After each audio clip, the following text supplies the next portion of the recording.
কেরালায় এবারও 20টি আসনের মধ্যে একটি মাত্র আসনে জয়লাভ করেছে সিপিআইএম। অন্যদিকে বিজেপি এই প্রথমবার দাঁত ফোটাতে পেরেছে।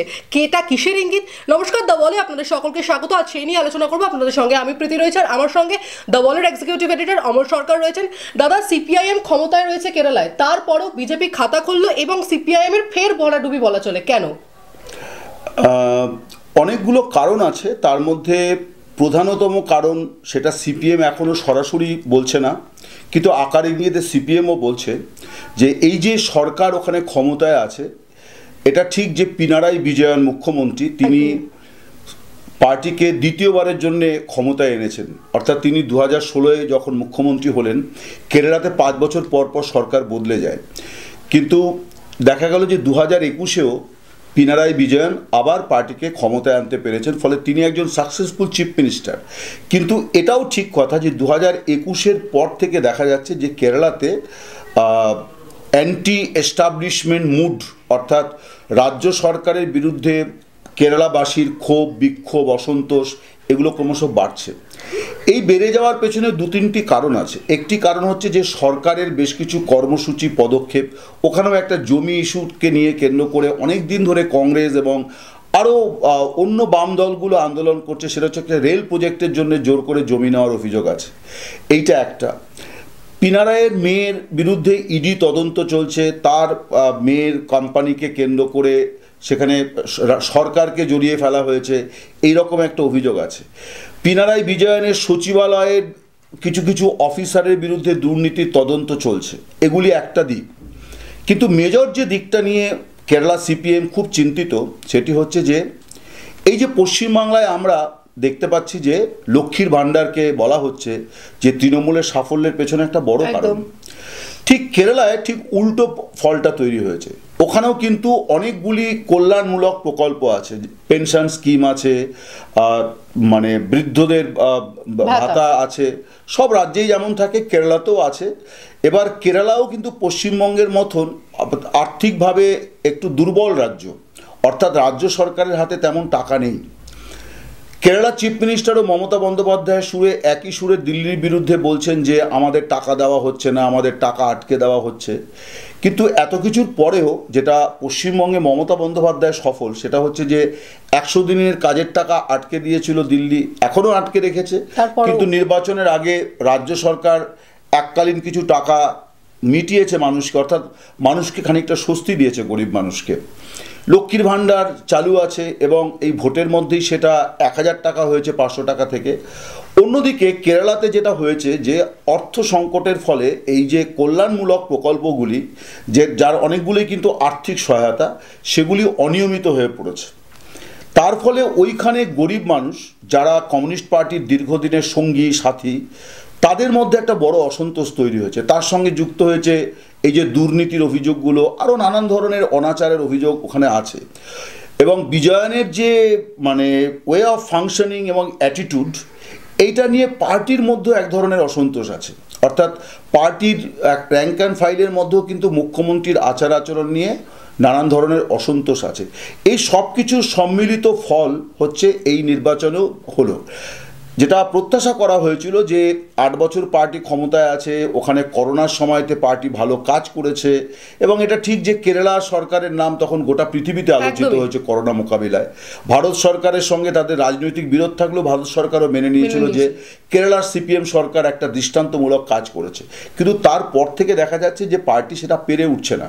ফলে পশ্চিমবঙ্গে মমতা বন্দ্যোপাধ্যায় যে কনস্ট্রেন্টটাকে ওভারকাম করলেন, অর্থাৎ দিল্লির অসহযোগিতা, দিল্লি টাকা দিচ্ছে না, তারপরেও উনি তার নিজের তহবিল থেকে যেভাবে গরিব মানুষের পাশে দাঁড়ালেন, 100 দিনের টাকা মেটালেন, আরও নানান ধরনের সুযোগ সুবিধাগুলি উনি কন্টিনিউ করলেন, যেটা কেরালাতে পিনারাই বিজয়ন করতে পারেননি। তো তার ফলে এই পরিস্থিতিটা তৈরি হয়েছে, এবং তার প্রতিক্রিয়া হচ্ছে ভোটের বাক্সে হয়েছে যে, এবং এটাও সিপিএমকে খুব চিন্তায় ফেলেছে যে ত্রিশূরে সেখানে বিজেপি জিতেছে, বিজেপি হারিয়েছে নিকটতম প্রতিদ্বন্দ্বী কংগ্রেস, কিন্তু বামপন্থীরাও তো তার দায় অস্বীকার করতে পারবেন না, কারণ ওখানে বামপন্থীদেরও প্রার্থী ছিল। তারাও কিন্তু বিজেপির ভোট ততটা কাটতে পারেনি যাতে বিজেপি প্রার্থীকে পরাজয় থেকে তার পরাজয় নিশ্চিত করা যায়। ফলে কংগ্রেস হেরেছে বলে কিন্তু বামপন্থীরা দায় এড়াতে পারবে না। ফলে এটাও একটা সিপিএমের পক্ষে বড় দুশ্চিন্তা যে তারা যখন ক্ষমতায় সেই সময় ওখানে বিজেপি তাদের খাতা খুলে ফেললো। ফলে এই সবটা মিলিয়েই কিন্তু এখন পিনারাইকে নিয়ে একটা প্রশ্নচিহ্ন তৈরি হয়েছে যে পিনারাইয়ের ভবিষ্যৎটা কি। তাহলে কি কেরালার মুখ্যমন্ত্রীর গদি যেটা সেটা টলমলো? না, এক্ষুনি বলা মুশকিল, কিন্তু এটা ঠিক যে পিনারাইকে নিয়ে দলের মধ্যে প্রশ্ন আছে।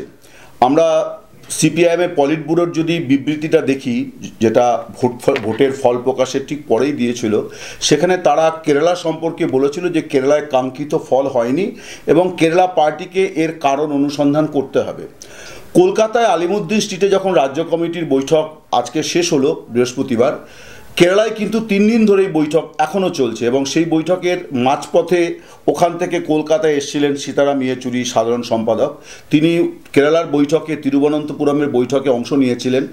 তো আজকে কলকাতায় আমি ওকে প্রশ্ন করেছিলাম সীতারামকে যে আপনারা কেরালা নিয়ে যে উদ্বেগ প্রকাশ করেছেন এই বিষয়টা কি, এবং ওখানে তো পিনারাইয়ের বিরুদ্ধে একটা বড় ক্ষোভ, অসন্তোষ, সেটা খুব দৃশ্যমান, এটা খুব গোপন কিছু নয়, সবাই জানেন।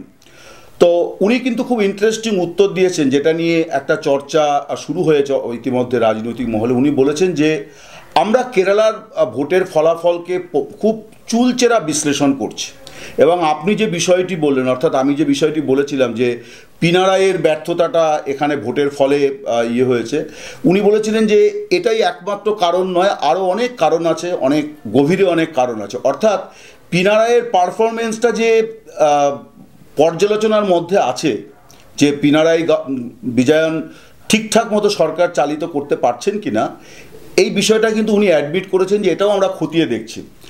এখন প্রশ্ন উঠতে পারে যে তাহলে কি পিনারাইয়ের গদি, তুমি যেটা বললে যে গদি টলমলো কিনা, এটা আমার এক্ষুনি মনে হয় না গদি টলমলো। তার একটা বড় কারণ হচ্ছে যে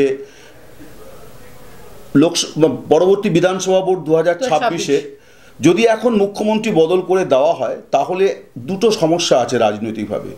পিনারাইয়ের যে কৃতিত্বটা আমি একটু আগে বললাম যে তিনি 2021-এ দ্বিতীয়বারের জন্য পার্টিকে ক্ষমতায় এনেছেন, ফলে এইরকম একটা চ্যাম্পিয়ন লিডার, তাকে যদি আমি 3 বছরের মাথায় সরিয়ে দিই তাহলে যিনি আসবেন তিনিও কিন্তু মানে সেইভাবে দল পরিস্থিতি মোকাবিলা করতে পারবেন না, কারণ বিরোধীরা তখন অনেক বেশি চেপে ধরবে সরকারকে যে দলের গুড বয় সে ব্যাড বয় হয়ে গেছে, এখন যার কোনো ক্রেডিবিলিটি নেই তাকে এনে বসিয়েছে। পিনারাই সরকারের বিরুদ্ধে অসন্তোষ আছে ঠিক কথা, পিনারাইয়ের কাজকর্ম নিয়েও অসন্তোষ আছে ঠিক কথা, কিন্তু পিনারাই খুব উঁচু দরের নেতা পার্টির এবং প্রশাসক হিসেবেও তার যথেষ্ট নামডাক আছে, তার যথেষ্ট মানে কৃতিত্ব আছে, অবদান আছে। ফলে আমার যেটা মনে হয় যে ওখানে মন্ত্রিসভায় অনেক রদবদল হবে এবং পিনারাইকে খানিকটা দল এই বার্তাটাও দিয়ে দেবে যে আপনাকে শোধরাতে হবে, বদলাতে হবে।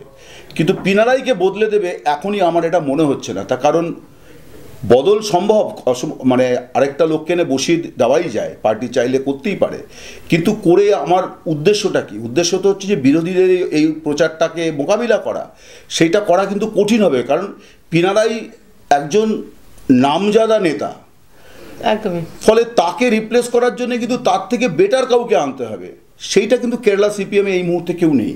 ফলে আমার ধারণা পিনারাই থাকবেন, যদি না বড় কোনো এই আমাদের এখানে যেমন সিঙ্গুর নন্দীগ্রাম জাতীয় বড় আন্দোলন হয়েছিল, সেরকম কোনো বড় গণ আন্দোলন না হলে, বিরোধীরা সেইভাবে বিরাটভাবে রাজ্যকে মানে কঠিন চ্যালেঞ্জের মুখে ফেলে না দিলে, আমার ধারণা পিনারাই থাকবেন, তার টিম বদল হয়ে যাবে। ফলে সেখানে পার্টি খানিকটা হস্তক্ষেপ করবে এবং পলিট ব্যুরোতে, কেন্দ্রীয় কমিটিতে এই আলোচনাগুলো হবে যে কেরালা গভর্নমেন্ট কতটা সঠিকভাবে চলছে। কারণ সিপিআইএমের তো একটা তিক্ত অভিজ্ঞতা আছে পশ্চিমবঙ্গ নিয়ে, পশ্চিমবঙ্গের ক্ষেত্রে তারা মাঝপথে হস্তক্ষেপগুলো সেইভাবে করেনি, তার ফলে দেখা গেল যে 2011-তে খুব বড় ধরনের ভরাডুবি হয়ে গেল। ফলে আমার ধারণা পশ্চিমবঙ্গের অভিজ্ঞতা থেকে তারা কেরালাতে অভিজ্ঞতাটাকে কাজে লাগাবে, কিন্তু সরাসরি পিনারাইকে এখনই ছেটে দেবে এটা আমার এক্ষুনি মনে হচ্ছে না। একদমই। কেরালায় সিপিআইএম এর স্ট্র্যাটেজি কি থাকে আর কিভাবে সরকার চলে সেদিকে আমাদের নজর থাকবে। আপনারা দেখতে থাকুন দ্য ওয়াল, কারণ খবর এখন এখানেই।